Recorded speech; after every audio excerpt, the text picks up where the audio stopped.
Oh, goodness gracious. Mm. You know, uh, you have to face, you have to face, and this is what I learned last night. You have to face these energies with, with unconditional love. Like, this is the reason why you're learning what unconditional love is. Excuse me. Um, because everybody's gonna feel like they're getting some level. And I heard it spoken from an elder one day. She was saying, and it was so crazy because it was a synchronicity. Like, I was hearing her speak towards the world and how everything downloads inside of you like a spiral. So these things that are downloading in you, they're hitting you in certain ways, and until they finish downloading, you really don't know how to adjust that when it's inside of you. So people be acting all types of crazy. They assume and judge and don't understand what's really going on in the world. And when you normal, they don't even know how to take normality. You know what I mean? So, or when you're being right, they don't know how to take a person who's in that standpoint. Or even when you start to shine, it's like, oh my God, you know what I'm saying? That has to be wrong. Like, people don't, they forget the particulars when it comes to what divine energy is. Divine energy is accepting of all things. Divine energy ain't afraid of nothing. Divine energy accepts all things, good, bad, and indifferent. So if you walk around here talking about you hating something or you disliking this, that's a reflection inside of yourself. You only dislike it because it's something a part of you. I had to get past that in my head a while ago. Like when I say in my late 20s, early 30s, like I was battling these things, like, and I had to like get out of my head because I'm like, yo, for the most part, you can't control what's going on in the world. That's not your job. Your job is to control yourself. And when you see there's falsity in the world or an energy that doesn't cultivate the right way as in divine understanding, you give it love. That's divine. Why you think we are working to understand how to adjust unconditional love into oneself, knowing that we are fully locked in to feel so many different ways? Perfectly imperfect. You have the choice to be divine while your body chooses to make you fail every day.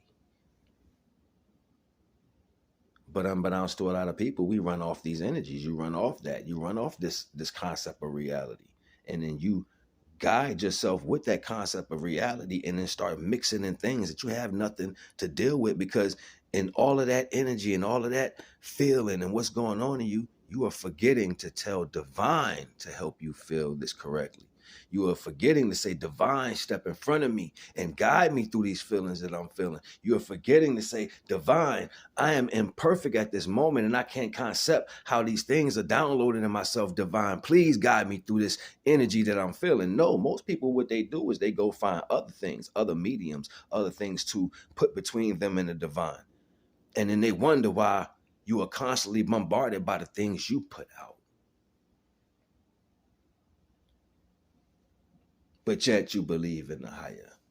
You know, I heard Bob Marley say a while ago, Bob Marley was like, you love God then, but you put an umbrella upon the rain. You say you love God then, but you close your window upon the wind. You say you love God then, but you shade your eyes upon the sun and put hat upon then. How you love God when you protect your thing from everything God do for you. Respect. See that. And you can see that in the manifestation of what people do every day. I just spoke in a video the other day. You'd rather have the processed version of what life has to offer. You know what blew my mind one day is when a homeboy of mine gave me some seeds to grow, these fruit seeds. It was called a kiwani. A kiwani, it grows like a malice, but it looks like a watermelon. A malice, you know what that is? It's a ball with spikes on it. So it looks like an elongated malice. It has spikes on it, and it changes from green. It starts to look like a watermelon as far as color and texture on the outside, but it's very small, like the size of a large potato or a sweet potato. And they turn yellow.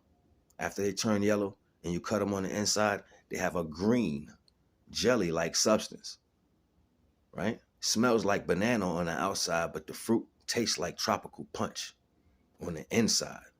And the consistency of the fruit is like a natural jello without gelatin. That comes from the earth. That comes from the earth.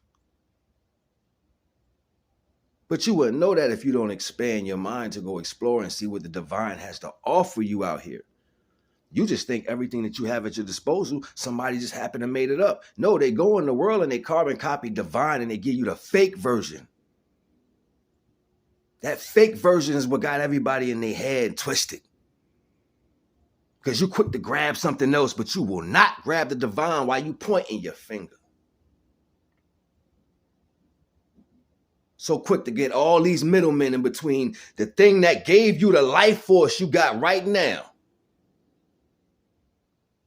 The energy, the almighty creator that gave you your life's force to have a will or to follow his way, but you still choose your way like you did this.